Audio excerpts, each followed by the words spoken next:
நான் வந்து டாக்டர் மருத்துவர் கிருத்திகா தேவி. தாம்பரம்ல வந்து ஒரு மகப்பேறு மருத்துவரா இருக்கேன். 1994ல இருந்து இங்க தாம்பரம்ல இருக்கேன். 2004ல இருந்து ஒரு மகப்பேறு ஹாஸ்பிட்டல் ஆரம்பிச்சு, அதுக்கு அந்த ஹாஸ்பிட்டல் ஆரம்பிச்ச 2004. அதுக்கு முன்னாடியில இருந்து மகப்பேறு ஏன்னா நம்ம மாமனார் மாமியார் எல்லாருமே இந்த தாம்பரத்தோடைய முதல் அறுவை சிகிச்சை நிபுணர், முதல் ஜெனரல் சர்ஜன் அண்ட் கைனகாலஜிஸ்ட் எங்க ஃபேமிலி. ஸோ நாங்க வந்து இந்த தாம்பரம்ல மோர் தேன் நான் வந்து இங்க 30 வருஷம் ஆகுது. அவங்க அதுல இருந்து 35 வருஷம் அந்த மாதிரி முன்னாடியே வந்தவங்க. நான் இந்த தாம்பரத்துல இருக்கோம். மகப்பேறு மருத்துவமனை நடத்தி கிட்டத்தட்ட இந்த நம்ம ஹாஸ்பிட்டல் மகளிரியல், அதாவது கைனகாலஜி அண்ட் ஆப்ஸ்டெட்ரிக்ஸ், மகப்பேறு இது மாத்திரம் பண்ணக்கூடிய ஹாஸ்பிட்டல். ஸோ 2004ல இருந்து இது வரைக்கும் கிட்டத்தட்ட இந்த மாதிரியான மகளிர் சம்பந்தப்பட்ட சிகிச்சைகள், பிரசவம் மற்றும் மகளிரியல் சிகிச்சை கிட்டத்தட்ட ஒரு 25ல இருந்து 26,000 பேஷண்ட்ஸ் வரைக்கும் இன் பேஷண்ட்ஸ் நம்ம பார்த்துருக்கோம். அது இல்லாம அவுட் பேஷண்ட்ஸ் டெய்லி பார்த்துட்டு இருக்கிறோம். ஸோ மக்களுடைய தொடர்புலயே இருந்துகிட்டு இருக்கிறேன். இப்போ ஒரு 2021 நம்ம என் அப்பா வந்து நாங்க பூர்வீகம் கும்பகோணம்.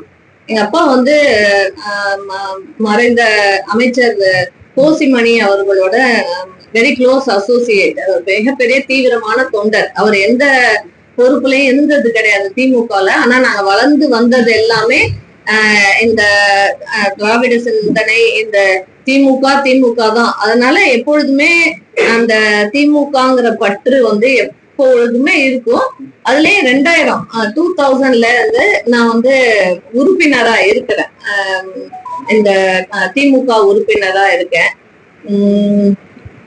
எங்க அப்பாவுடைய வழியை அப்படியே பின்பற்றி இப்போ ஒரு 2021க்கு பிறகு நான் வந்து மாவட்ட பொறுப்பு கொடுத்தாங்க. காஞ்சிபுரம் வடக்கு மாவட்ட மருத்துவ அணி தலைவரா இருந்தேன். அப்புறம் நம்மளுடைய செயல்பாடுகள் அதெல்லாம் பார்த்துட்டு தலைமையில வந்து மாநில பொறுப்பு கொடுத்துருக்காங்க. தற்சமயம் வந்து மாநில துணை செயலாளரா இருக்கேன் மருத்துவ அணிக்கு.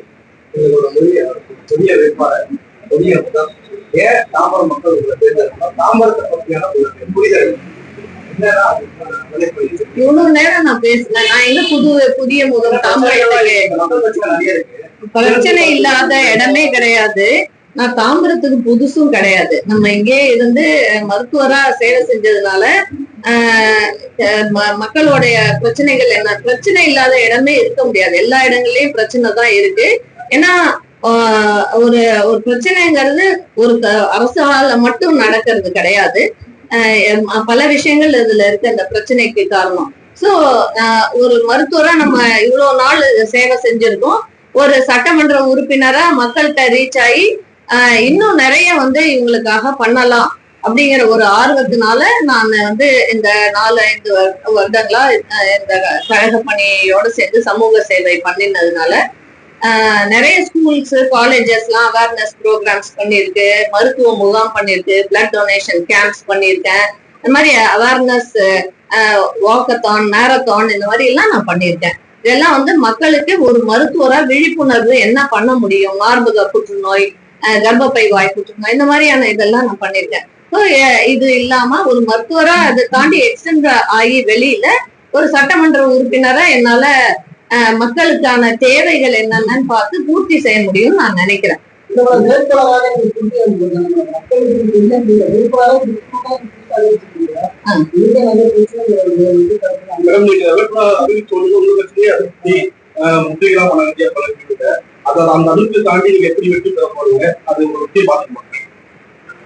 கட்சிங்கிறது ஒரு குடும்பம் மாதிரி. குடும்பத்துல வந்து சின்ன சின்ன தலசலப்புகள் எல்லாம் வரலாம். அதுக்காக அதை வந்து பெரிய அளவுல எடுத்துக்க முடியாது. எதுவுமே வந்து இண்டிவிஜுவலா அன்னைக்கு ஒரு எமோஷனல் சிச்சுவேஷன் இருந்திருக்கலாம். இன்னைக்கு வந்து ஒத்துமையா வந்து எங்க மாநகர செயலாளர் அவர் தானே கூட்டிட்டு போயிட்டு நாமினேஷன் ஃபைல் பண்றதுக்கே அவருடைய கார்ல தான் என்ன கூட்டிட்டு போயிட்டு ஃபைல் பண்ணி வந்தோம். அதுல என்ன இருக்கு?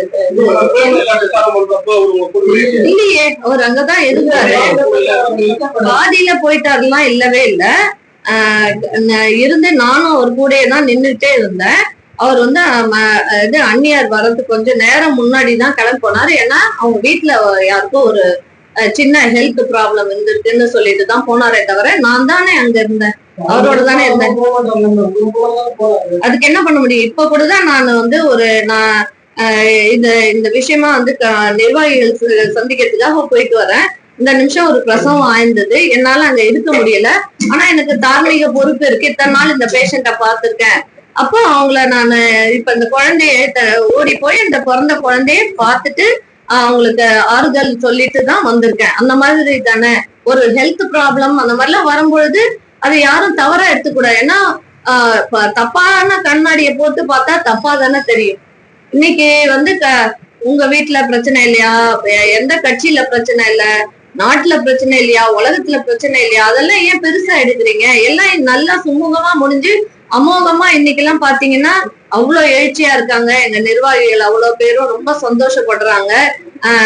மனப்பூர்வமா வந்து எங்களுடைய வேட்பாளர் வெற்றி வேட்பாளர்னு சொல்ற அளவுக்கு இருக்கே. ஒரு நாள் 2 நாள் நடந்த விஷயத்த எதுக்கு அதையே ஞாபகம் வச்சுக்கிறீங்க? மறக்கிறது தான் மனித இயல்பு, மறந்துடலாம். இனிமே நடக்கிறத பத்தி பேசலாமே.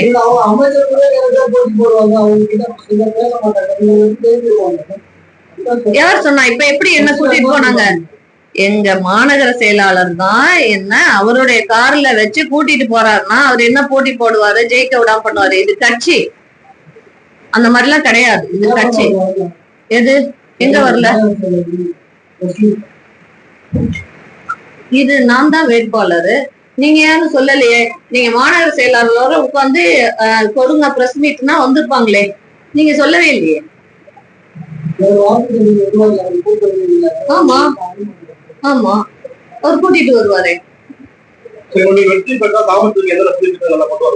ஆல்ரெடி கடந்த 5 வருஷமா வந்து அதாவது 5 வருஷத்துக்கு முந்தைய இந்த 10 வருட அதிமுக ஆட்சியில வந்து தாம்பரம் படாத பாடுபட்டது, கஷ்டப்பட்டது எல்லாருக்குமே அது நல்லா தெரியும்.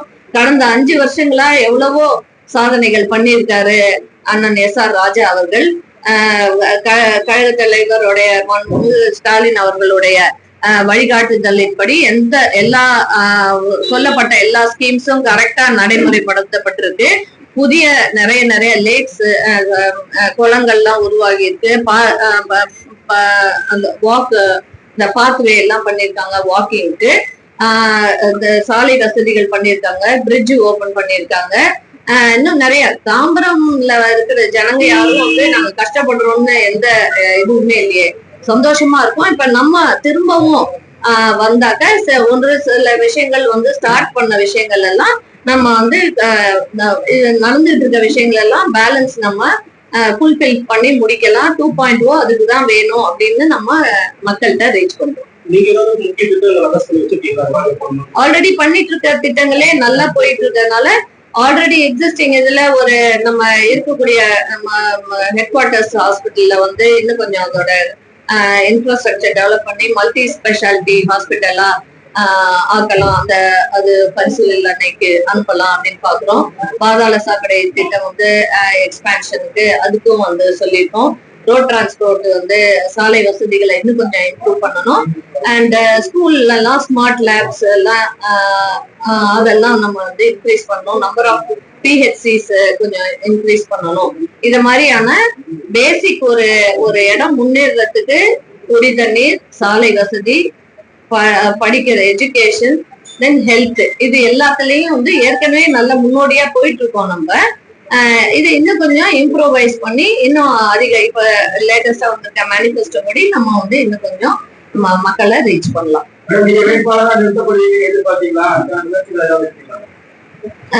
இந்த தடவை பாத்தீங்கன்னா நம்ம கழக அரசு வந்து 30 பெண்களுக்கு வந்து, அதாவது பெண்களுக்கு முன்னுரிமை கொடுத்து அவங்களுக்கு வந்து சீட் கொடுத்துருக்காங்க. ஏன்னா இது பெண்களுக்கான அரசுன்னு நம்ம ஏற்கனவே தெரியும். அப்படி ஆரம்பிச்சதுதான் தலைவர் முதல்ல போட்ட கையெழுத்தே விடியல் பயணம் திட்டம்னு. பெண்களுக்கான அரசு இது. அதனால படித்த பெண்கள் அது ஆல்ரெடி வந்து ஒரு லீடர்ஷிப்போட, நான் என்னுடைய இந்திய மருத்துவ சங்கத்துல விமன் டாக்டர்ஸ் என்டையர் ஸ்டேட்டோட லேடி டாக்டர்ஸோட சேர்மனா இருக்கிறேன். இப்ப இங்க லோக்கல் மருத்துவ சங்கத்துல நான் வந்து வைஸ் பிரசிடென்டா இருக்கேன். அந்த மாதிரியான ஆல்ரெடி லீடர்ஷிப் இருக்கிறதுனாலையும் பிளஸ்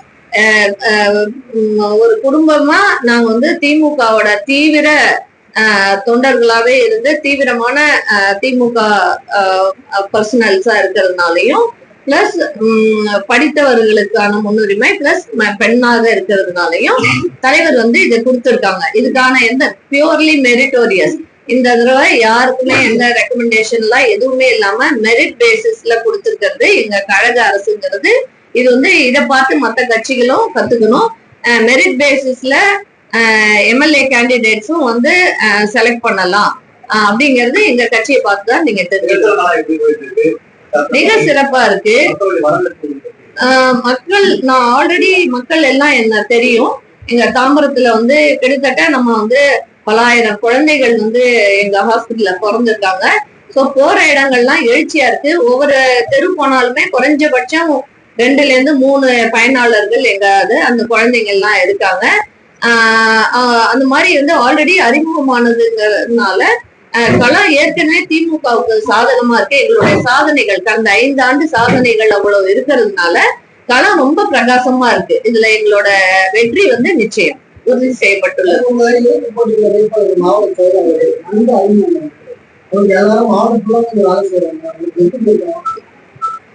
அவருக்கு அப்படின்னா எங்களுக்கு நாங்க எக்ஸிஸ்டிங் ரூலிங் பார்ட்டி, எங்க மாநகர செயலாளர், சிட்டிங் எம்எல்ஏ, எங்க மாவட்ட செயலாளர், எங்க மொத்த கட்சியே எங்களுக்கு வேலை தானே செய்யுது. அருமையா இருக்கு. இந்த ஓட்டிங்ல வந்து அதாவது எல்லாருமே பாக்குறது எப்படின்னா வேட்பாளரை பாக்குறாங்க, கட்சி சின்னத்தை பாக்குறாங்க, கூட்டணிய பாக்குறாங்க. சோ எங்க தலைவர் வந்து அந்த 3ஐயும் பேலன்ஸ் பண்ணி அற்புதமா வந்து எல்லாரும் சொல்ற மாதிரி ஸ்டாலின் இஸ் மோர் டேஞ்சரஸ் தென் கலைஞர்ங்கிற மாதிரி எங்க தலைவர் வந்து அற்புதமா செலக்ட் பண்ணிருக்காரு. ஒவ்வொரு கேண்டிடேட்டும் பாத்தீங்கன்னா அதான் உங்களுக்கு தெரிய வரும். கூட்டணி கட்சிகள் எல்லாருமே ரொம்ப சிறப்பா ஒருங்கிணைஞ்சு அவங்களுடைய கேண்டிடேட்டாவே என்ன பார்த்து, அவங்க வீட்டு சகோதரியாவே பார்த்து ஒவ்வொரு நாளும் அவங்களே வந்து பாக்குறாங்க. அவங்களும் நிர்வாகிகள் கூட்டம் போட்டு அறிமுக கூட்டமும் பண்ணிருக்காங்க தொடர்ச்சி. அதனாலதான் என்னால வந்து சந்திக்க முடியாம இருந்த கடந்த 3-4 நாளா. அதுக்கு முதல்ல என்ன மன்னிப்பு கேட்டுக்கிறேன். ரொம்ப சிறப்பா இருக்கு. நம்ம களம் வந்து ரொம்ப சிறப்பா இருக்கு.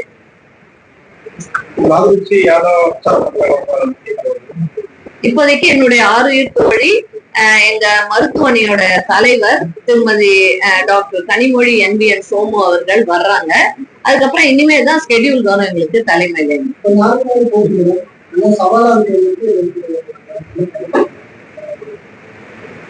4 முனை போட்டி அப்படின்னு சொல்லும் பொழுது ஒவ்வொரு கேண்டிடேட்டும் ஒவ்வொரு கட்சியும் அவங்களுக்குன்னு ஒரு சிக்னிபிகன்ஸ் இருக்கு. நாங்க கடந்த 5 ஆண்டு வந்து அற்புதமான சாதனைகள்லாம் பண்ணிருக்கோம். பெண்கள்கிட்ட தான் மெயினா நம்ம கட்சி வந்து ரீச் ஆயிருக்கு. அதுல பெண் வேட்பாளரா என்ன சூஸ் பண்ணிருக்காங்க. சோ கண்டிப்பா வந்து களத்துல நாங்க தான் முன்னணியில நிக்கிறோம்.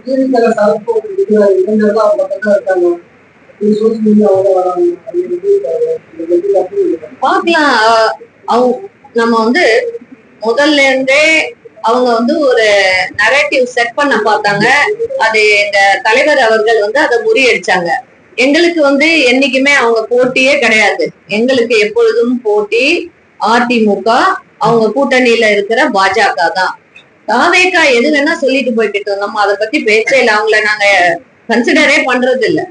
இது எப்படின்னா எலெக்ஷன் ரிசல்ட் வந்தோன்னே எங்க தலைவர் வந்து அவர் காத்த மௌனம், அவரோட பொறுமை, அந்த மாதிரியான ஒரு தலைவரை நான் பார்த்ததே இல்லை. இவ்வளவு ஒரு காழ்ப்புணர்ச்சியோட ஒரு அரசியல் வந்து பண்ணிட்டு இருக்கிற அந்த கட்சி, அதுவும் 2 வருஷம் தான் ஆயிருக்கு. நாங்க அவங்களெல்லாம் கன்சிடர் பண்றதே இல்லை. எங்களுக்கு ஈக்குவலா நாங்க போட்டி போடுறதுக்கு அதுக்குன்னு ஒரு தகுதி வேணும். தயவுசெய்து இந்த மாதிரி இதெல்லாம் நீங்க எங்கள்கிட்ட கொண்டு வராதீங்க. எங்களுக்குன்னு பாரம்பரியமா இருக்க கட்சிகளை தான் நாங்க போட்டியா நினைப்போம்.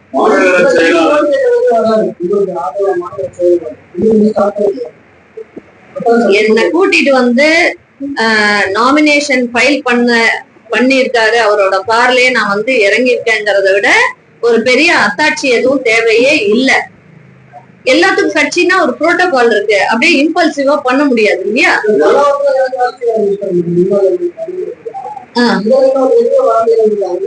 யார் சொன்னாங்க அவர் வெளியில வரலன்னு? அவர் வந்துட்டுதான் இருக்காரு. இப்பதான் நாங்க ஸ்கெடியூல் பண்ணிருக்கோம், எங்க ப்ரோக்ராம் ஸ்கெடியூல் பண்ணிருக்கோம்.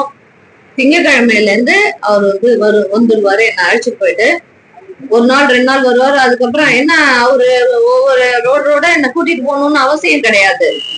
அவருடைய அன்பு, அவருடைய உழைப்பு, அவரோட நம்பிக்கை அத்தனையும் இந்த எலெக்ஷன்ல என்ன ஜெயிக்க வச்சு நீங்க புரிஞ்சுக்குவீங்க.